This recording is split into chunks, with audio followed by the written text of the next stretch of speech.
Sweet Dreams of Holly and Ribbon, posted originally on the Archive of Our Own at http://archiveofourown.org/works/61618015. Rating, teen and up audiences. Archive warning, no archive warnings apply. Category M/M. Fandom, Bungo Stray Dogs. Relationships, Dazai Osamu/Nakahara Chuya, Bungo Stray Dogs. Armed Detective Agency Ensemble and Dazai Osamu, Bungo Stray Dogs. Characters, Nakahara Chuya, Bungo Stray Dogs, Dazai Osamu, Bungo Stray Dogs, Original Dazai Nakahara Children, Bungo Stray Dogs, Armed Detective Agency Ensemble, Bungo Stray Dogs, minor characters. Additional tags, family feels, team is family, Christmas fluff, Christmas decorations, Christmas party, gift giving, soft Dazai Osamu/Nakahara Chuya, Bungo Stray Dogs, domestic fluff, a touch of angst here and there, but don't worry about it, French Nakahara Chuya, Bungo Stray Dogs, it's only vaguely referenced, but he is, implied/reference sex, swearing, POV alternating, Sakoku Girl Dads for the win, cameo by Parental Fukuzawa. Language, English. Series, Part 8 of Our Cinderella. Stats, published 2024, December 24th. Words, 6,881, chapters 1 of 1. Sweet Dreams of Holly and Ribbon by Yellow_Symphony. Summary.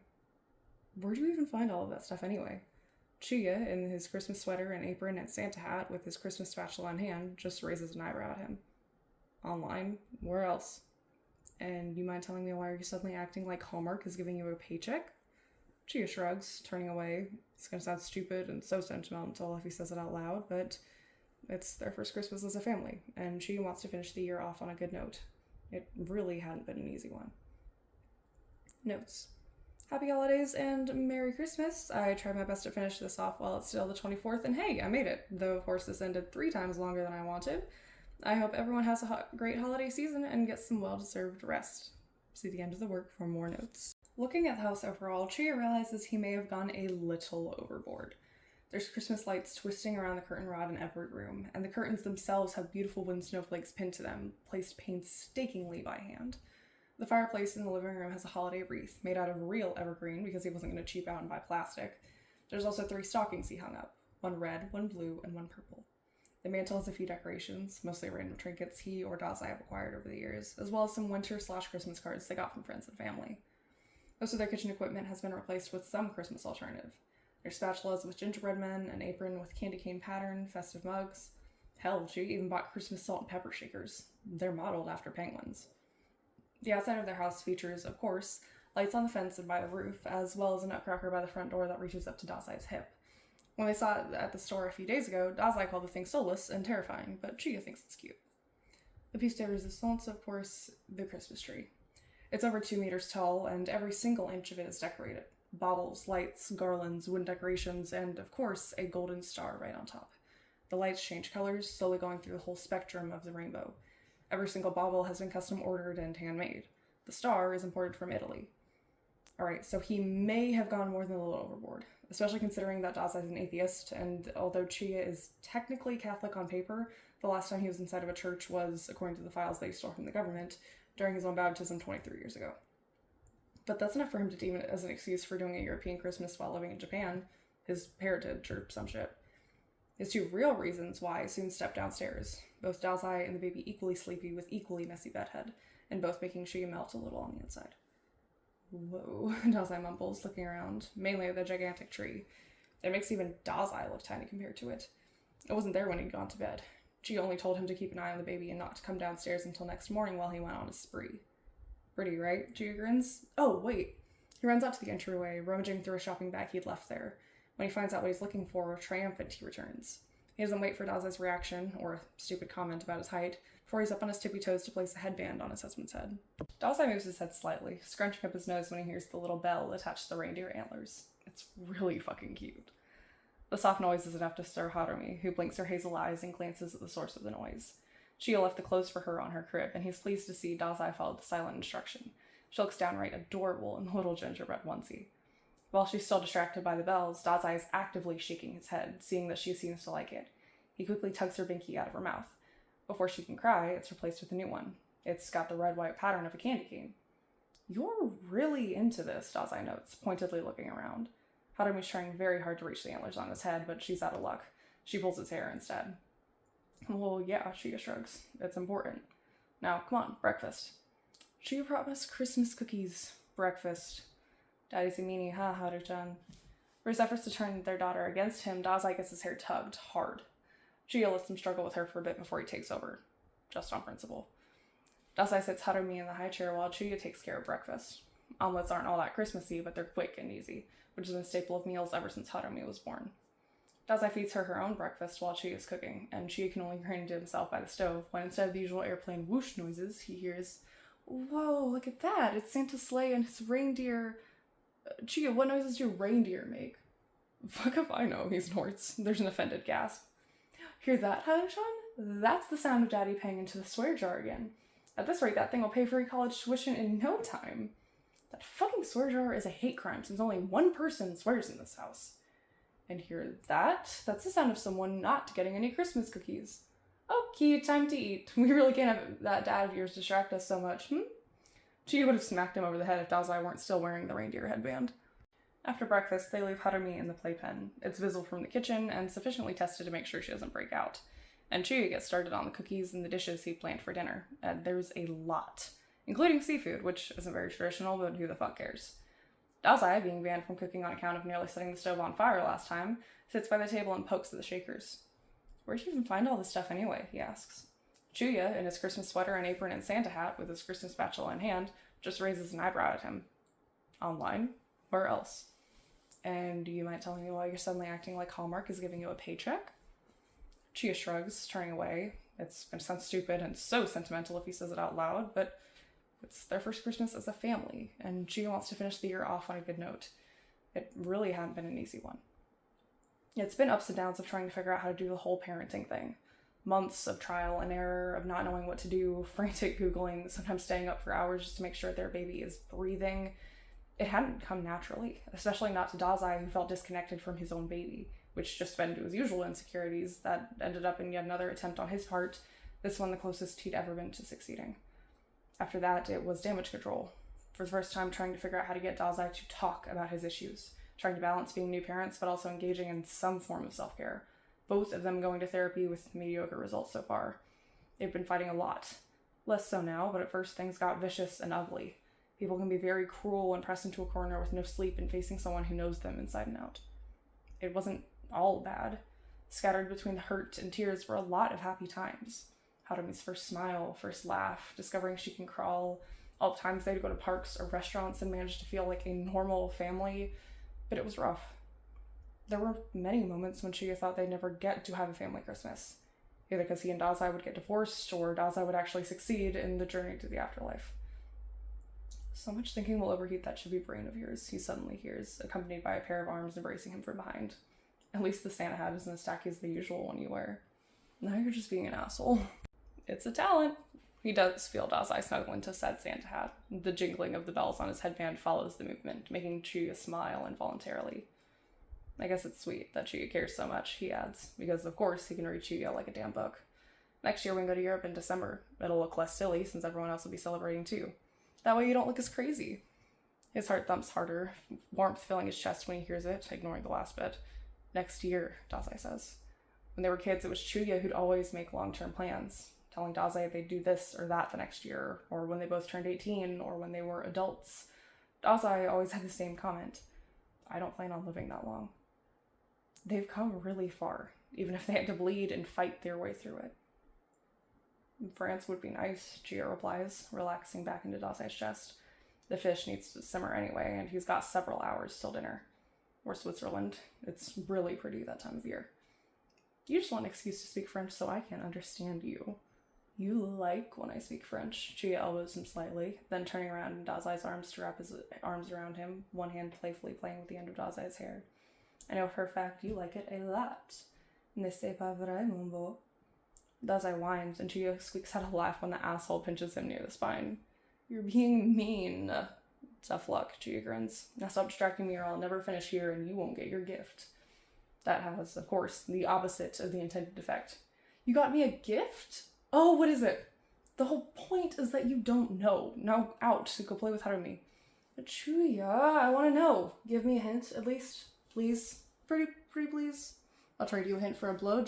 Dazai gets whacked on the ass with a Christmas spatula and shoot out of the kitchen.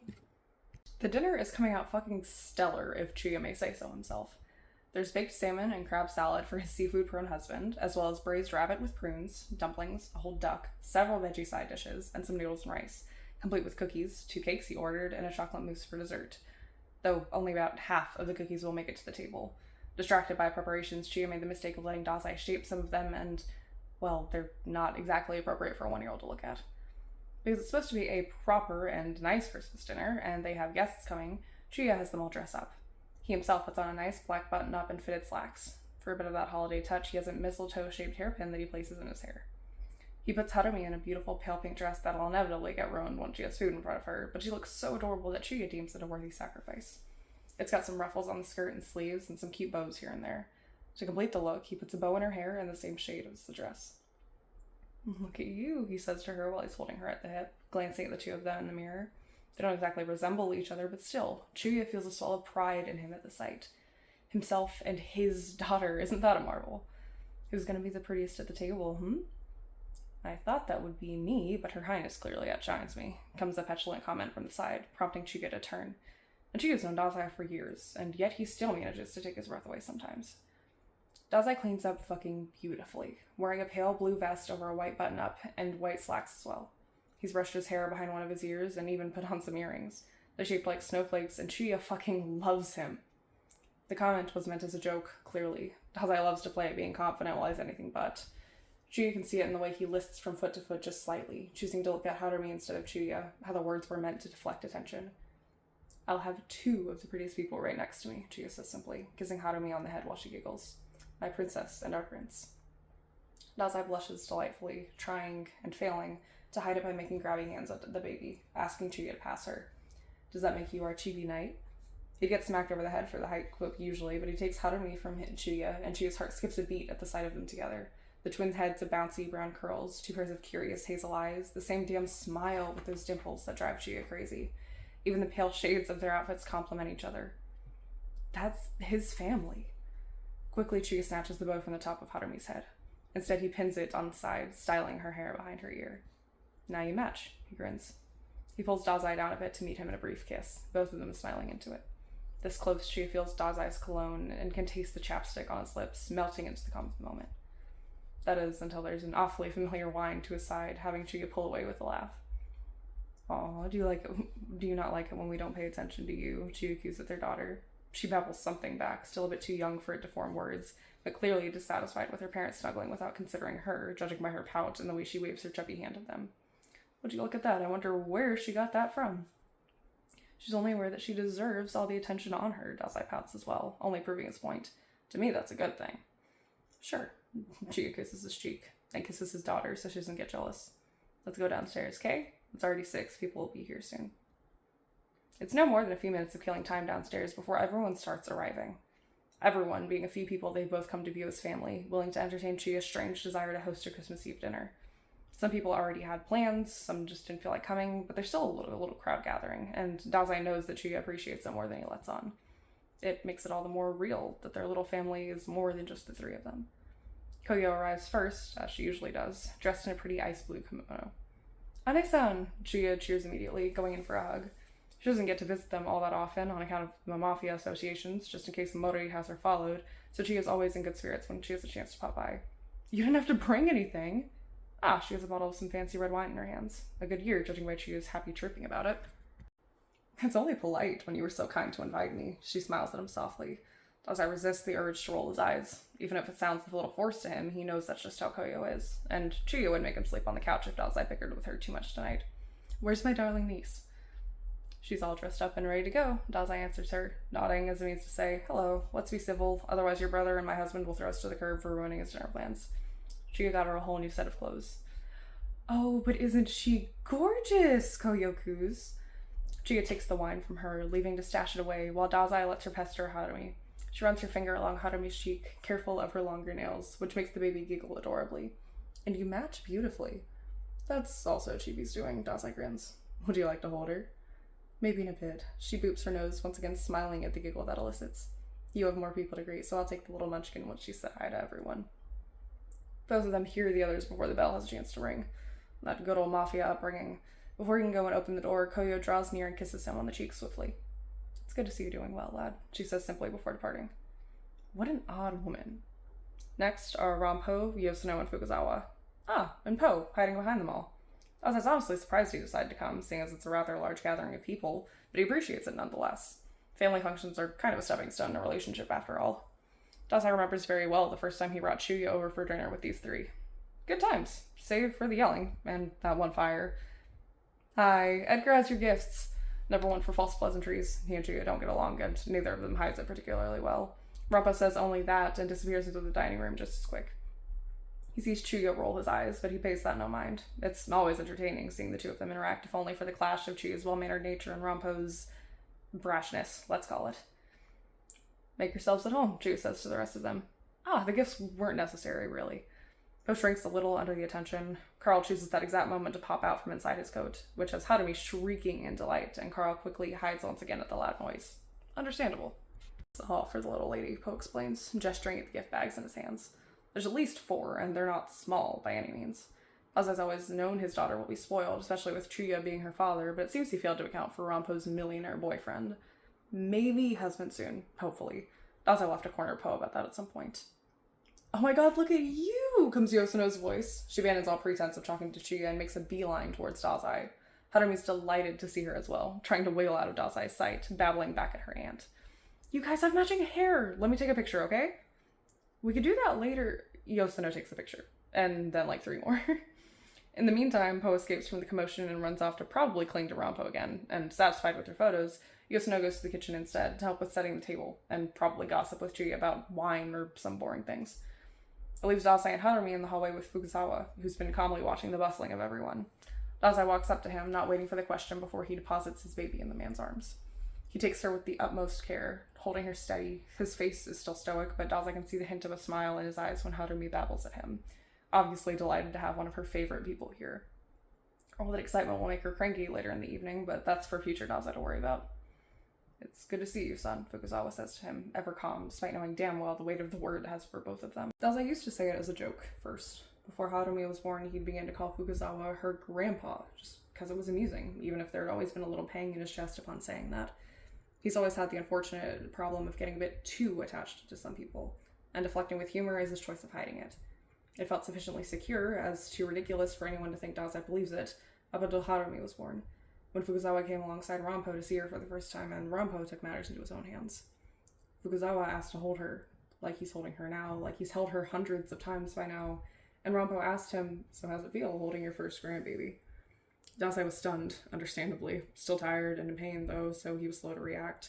He meant to laugh, to make a joke out of it, and curse Rampo for it later, but before he could, Fukuzawa spoke and said, like seeing the sunrise after a polar night.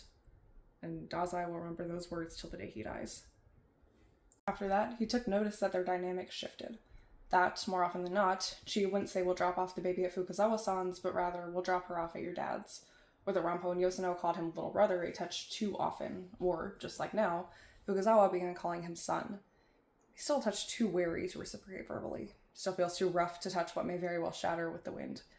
He hopes Fukuzawa doesn't mind, that his actions are enough to say what his words cannot.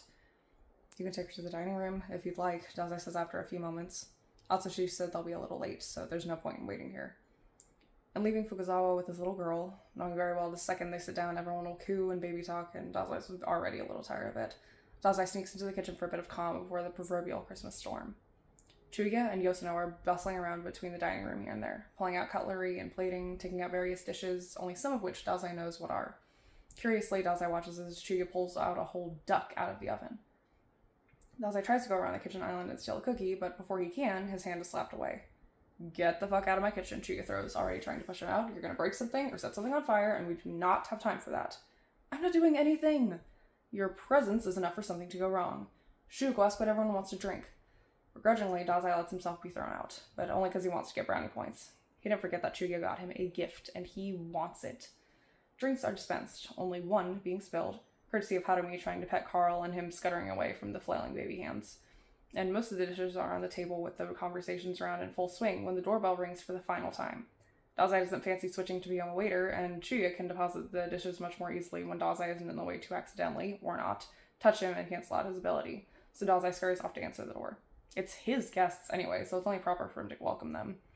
Before Daozai can fully open the door, he's already met with Atsushi trying to apologize for being late.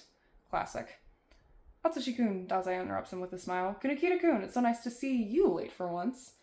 Kunikita scoffs, but he presses something into Daozai's hands as he enters. We'd be on time if the market wasn't so swamped, Kunikita groans. It seems everyone in town was there. Well, it is Christmas, so there's probably couples on dates, Daozai muses. Who's this for, by the way? I'm afraid she only accepts gifts for Haru-chan.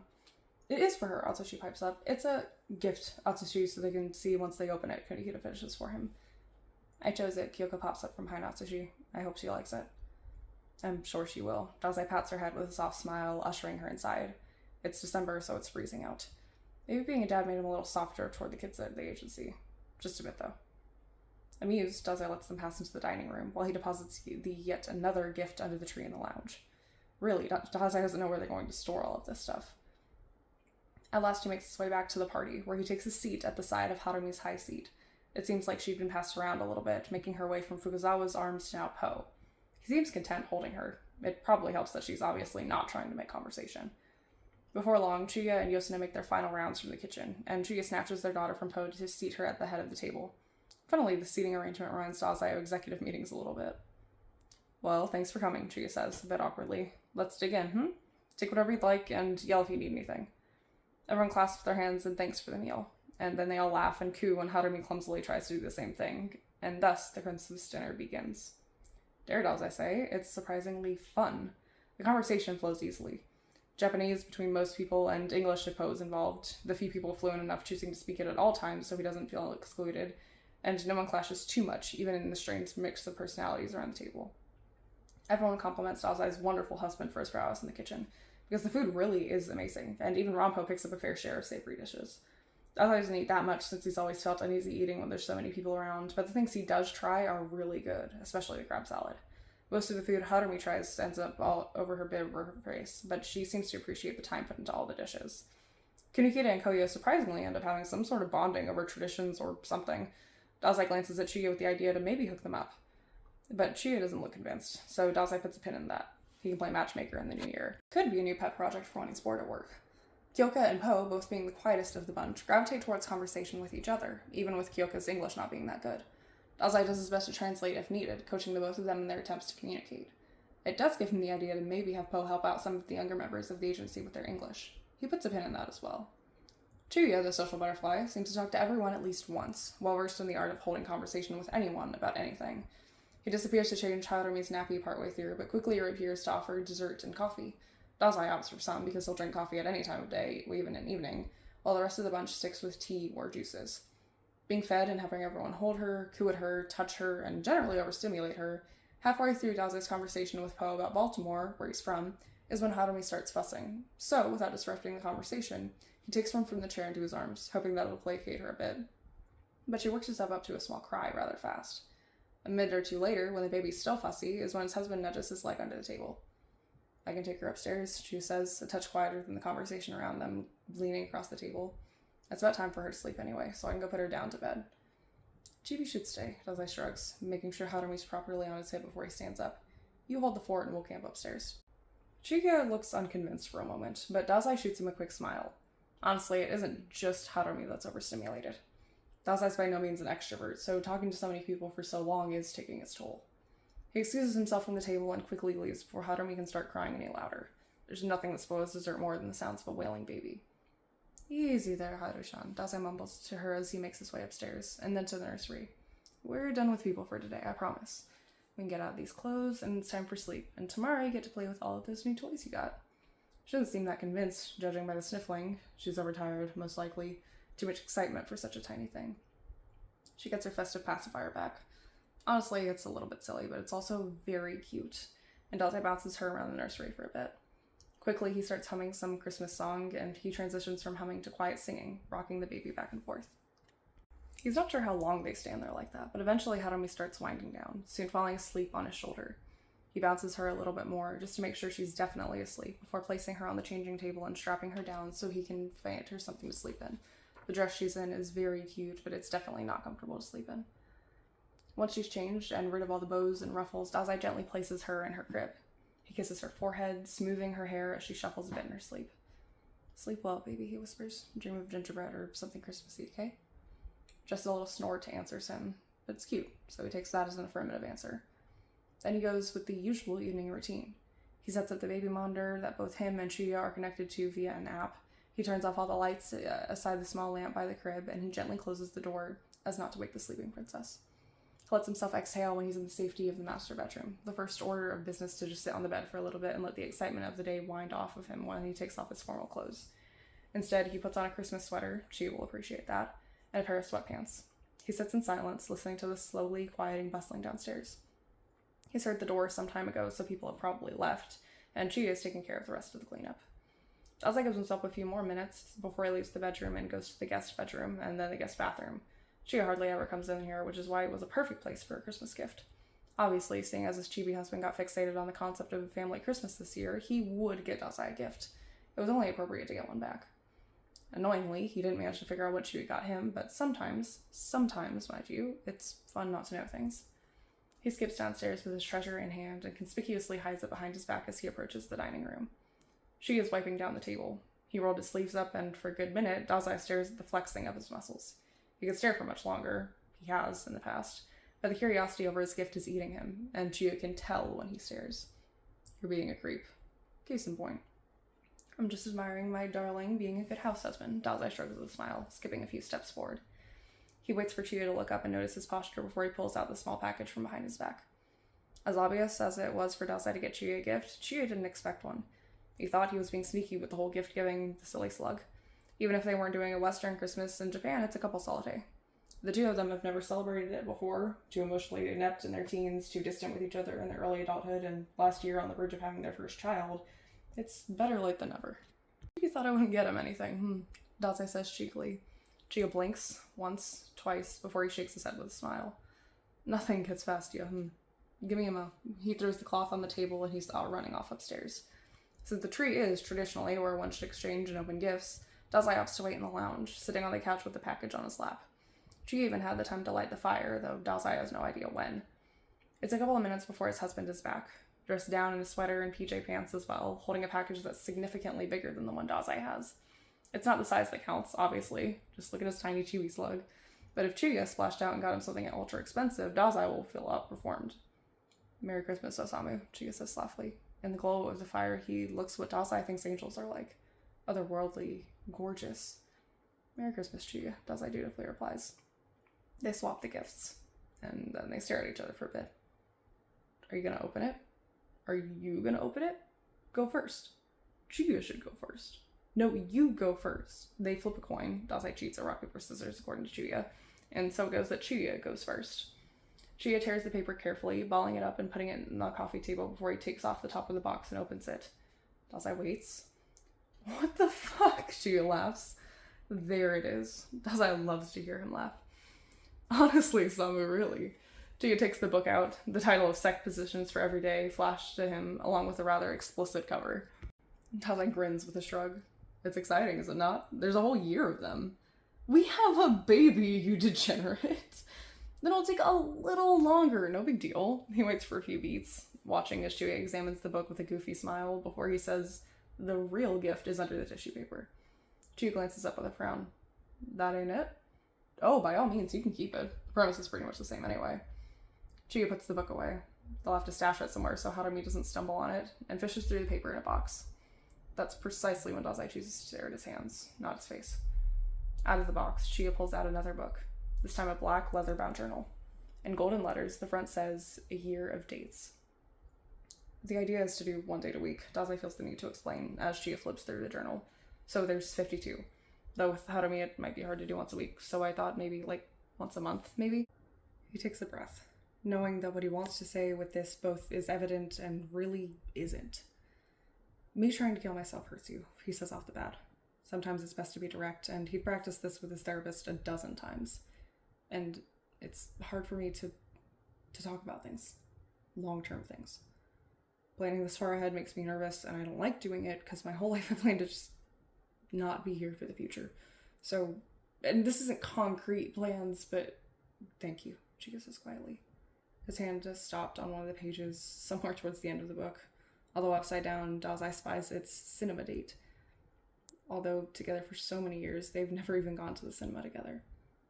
I love it. She smiles at him, and it may be a trick of the fire reflecting in his eyes, but Dazai thinks they've gone a little glassy. And however long it takes, we're doing all of these. Yeah, Dazai nods. Although it still feels nerve-wracking, essentially promising to stick around for years, it's not as bad as it would have been a few years ago. I promise. Chi swallows at that, hands caressing the closed journal before he puts it away. And we can add one from that book for each day we go on, Chi grins at him, which makes Dazai snort. It's exactly why he bought the stupid thing. It gives him and Chuya a segue out of the heavy stuff, and although they've been making an effort not to run away from talking about their issues, it's good to have an out like this. Now, open yours. Dazai nearly forgot about the sizable box that sat on top of his lap. To make up for that, he tears through the paper as quickly as possible, not missing Chuya's fond gasp. It's then Dazai who takes a sharp breath in once he sees the contents of the box. There's 3 clunky sketchbooks, and with just a glance at the paper, Dazai can tell it's his preferred thickness, all bound with baby blue leather. There's 2 cases made out of the same leather as well, and when Dazai opens one, he's met with the sight of several brushes, different sizes and shapes, the second one being full of pencils. Lastly, the bottom of the box holds a white mixing palette and a set of watercolor paints, the artisanal and expensive kind from the brand he recognizes for their quality, but also the prices. You used to paint when we were younger, Chia speaks then. I did, Dazai replies, not taking his eyes off the box. He takes one of the sketchbooks in hand, opening it to thumb through the paper, feel the thickness. Chuya did his research. It's watercolor paper. You said it helped you feel calm. He goes on, I'm not sure why you stopped, but I thought it could help, It could be a good thing for when you feel overwhelmed or sad. He stopped shortly after joining the Mafia.